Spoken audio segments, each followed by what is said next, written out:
You're listening to part 3 of an interview with Dr. Robert Royal, conducted by Dr. William Saunders, Director of the Center for Human Rights. Dr. Royal is an accomplished author and speaker, and has taught at several universities.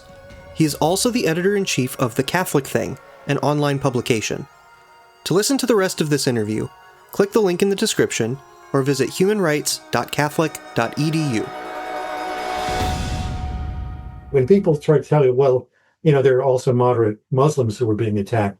Yeah, that's true. But again, that's kind of a secondary point. The real repression that's going on, the major part of it, 90% or more, is Muslim attacks on Christians. Yep. And if there were similar things going on in a predominantly Muslim country, where organized Christian groups were doing these things, nobody, I don't think anybody, literally anybody, would not say it's religiously motivated. So let's be fair. With Christians are victims, we need to acknowledge it and try to help them. I also want to mention, sometimes people may say, well, we can't do anything. Well, yeah, I mean, there's limits, of course, but I think the fact that the president of Nigeria is paying attention to this is to some extent a consequence of that letter asking Trump to designate them as a CPC, and him doing so. And that's focusing the world attention on this problem. And it's embarrassing the government, which should be embarrassed because it's not protecting its people. And I just want to mention a couple other things. This is from Congressman Chris Smith, again, who had the hearings about Nigeria. And he's saying there's some other things we should do. We should condition foreign assistance on verifiable progress from the Nigerian government in preventing this persecution and in prosecuting the perpetrators and in protecting everybody. So, they want U.S. aid. Okay, this is one of the conditions. Second of all, we should give humanitarian assistance to faith-based groups working on the ground in Nigeria. And third, we should put sanctions under the global Magnitsky Act and freeze assets of government officials who are involved in this. So there's a lot of things we can do. The one thing I would suggest, and I hope everybody listening will hear me, the one thing we cannot do is be silent about this. This is, again, the scale of it is amazing, more than in the rest of the world. So you need to tell your representatives you support the U.S. doing what it can to help these persecuted Christians in Nigeria. Yeah, as you were saying earlier, I think every avenue possible. Government pressures are good. I think that people in Europe should also be paying careful attention to this and, using whatever carrots and sticks that they have. There are a lot of private groups that are operating. I happen to be working now as an advisor to Aid to the Church in Need USA. I think we mentioned that earlier.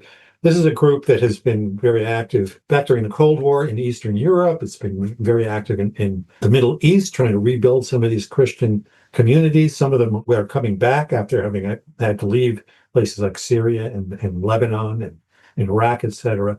Then they work also in Africa. I mean, there are a lot of avenues here that people can support morally or financially, whatever it is. But I think that any person of goodwill who wants to make sure that Christians are not being persecuted around the world, this is one of the places to start. Because you can look at North Korea. I mean, North Korea, you could probably say, is a hopeless case. I don't know what you can do about the very few Christians that still remain in North Korea. And there's some horrifying stories. I've got them in my book about what happens when people are discovered to be kind of secret Christians in North Korea.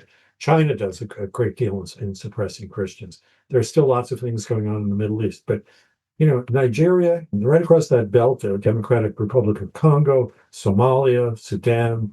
If we don't do something about it, it's on us, because we are living in a society where we're free enough that we can talk about these things. We can use our resources to help. We can petition our government. That's all you can expect people to be able to do. I mean, none of us are going to go invade Nigeria, but we can do whatever we can to encourage all of the levers of power that exist to do the right thing. Yeah, I mean, pray for them, but then do something. What can you do? Like Bob was saying, you can support an organization like Aid to the Church in Need. You can speak to your congressman or even your local state representative. Your state can pass a resolution requiring something. I mean, these things make a difference. You also could circulate Bob's article from the Catholic Thing, or go to our webpage and read the letter we sent to the president about making Nigeria a country of particular concern. Talk about it in your Sunday school class. Yeah. You can do something, and you don't have to do everything. Don't worry about it. You don't have to solve it. Just do something. It'll make a difference. Yeah, I mean, I think people neglect what can be done for the churches too, because the churches obviously have connections with religious leaders in the country as well. And those are avenues.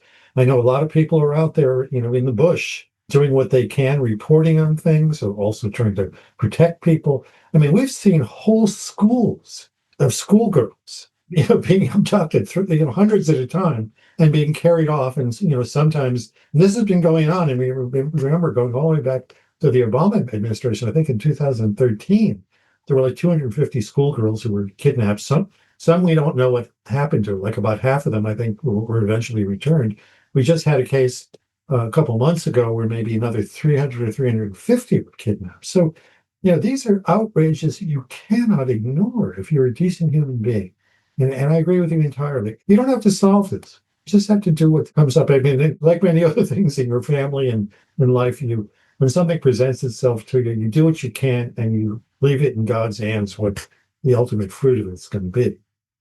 Yeah, Ben, we will have all this info so people listening can follow up. We'll have that in the notes.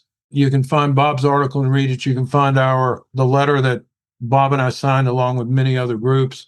You can also circulate this podcast when you get it. I wouldn't expect anybody that didn't know anything about Nigeria to remember everything Bob and I said. So you can circulate this podcast to people and talk about it. But we thank you very much. First, I thank Robert Royal for being with us. I thank him for all the work he's done to help draw attention to the plight of persecuted Christians. And I thank everybody for joining us. And like I said, visit our webpage, humanrights.catholic.edu.